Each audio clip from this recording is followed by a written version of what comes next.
Welcome back to This Day in Scottish History. I'm your host, Colin MacDonald. Today, we set sail into one of the most remarkable survival stories in history, a tale that would later inspire one of the greatest adventure novels ever written. On this day, February 2nd, 1709, Scottish sailor Alexander Selkirk was rescued after spending over 4 years as a castaway on the uninhabited Juan Fernández Islands in the South Pacific Ocean. His incredible ordeal would go on to influence Daniel Defoe's classic novel, Robinson Crusoe. Born in 1676 in Lower Largo, Fife, Alexander Selkirk was the son of a tanner and cobbler. A restless and rebellious young man, he often found himself in trouble, leading him to seek adventure at sea. He eventually became a buccaneer, a privateer attacking Spanish ships and settlements on behalf of the British Crown. In 1703, he joined an expedition led by the English privateer William Dampier. By 1704, he was serving as the sailing master on Cinque Ports, a small vessel under the command of Captain Thomas Stradling. The ship was part of a raiding mission along the South American coast, targeting Spanish possessions. However, the Cinque Ports was in poor condition, and Selkirk, fearing it would not survive the journey, made a fateful decision. When the ship anchored at the Juan Fernández Islands, about 400 miles off the coast of Chile, Selkirk argued with Captain Stradling about the vessel's seaworthiness. He insisted that he would rather stay on the island than risk sailing on a doomed ship.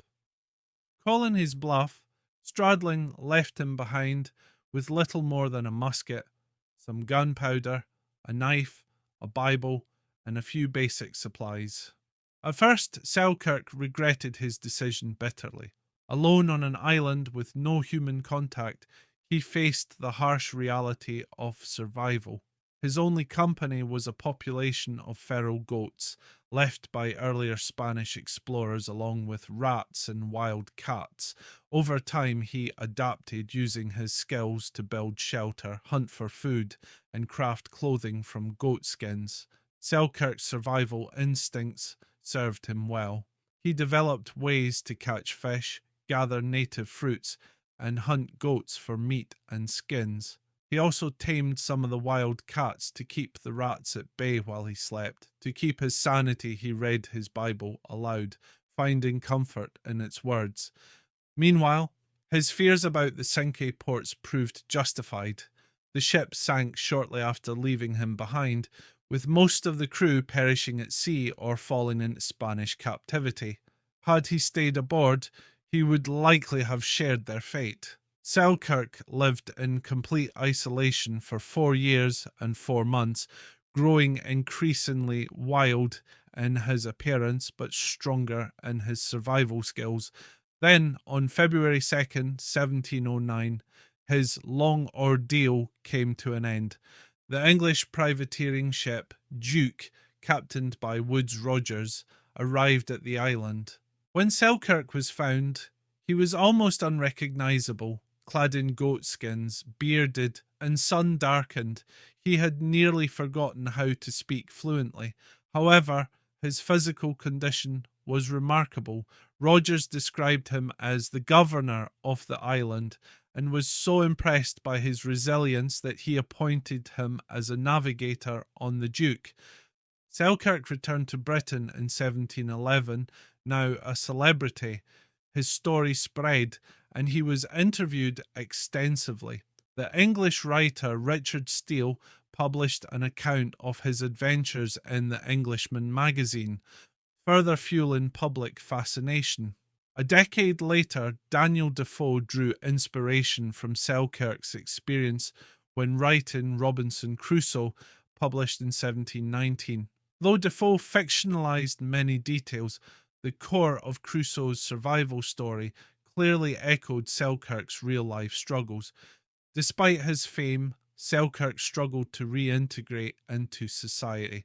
He returned to Lower Largo but found it difficult to settle into a quiet life. He later rejoined the Royal Navy and died of fever in 1721 while serving aboard HMS Weymouth off the coast of West Africa.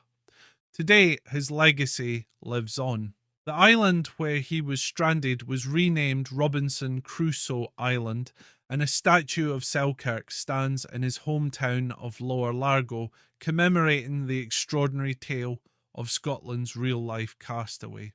On this day in 1709, Alexander Selkirk's years of solitude came to an end, but his story was only just beginning. His remarkable survival against the odds became one of the greatest adventure tales of all time, proving that even in the direst of circumstances, human resilience can triumph. Thanks for joining us today on This Day in Scottish History. I'm Colin MacDonald. Haste you back for another fascinating tale from Scotland's past.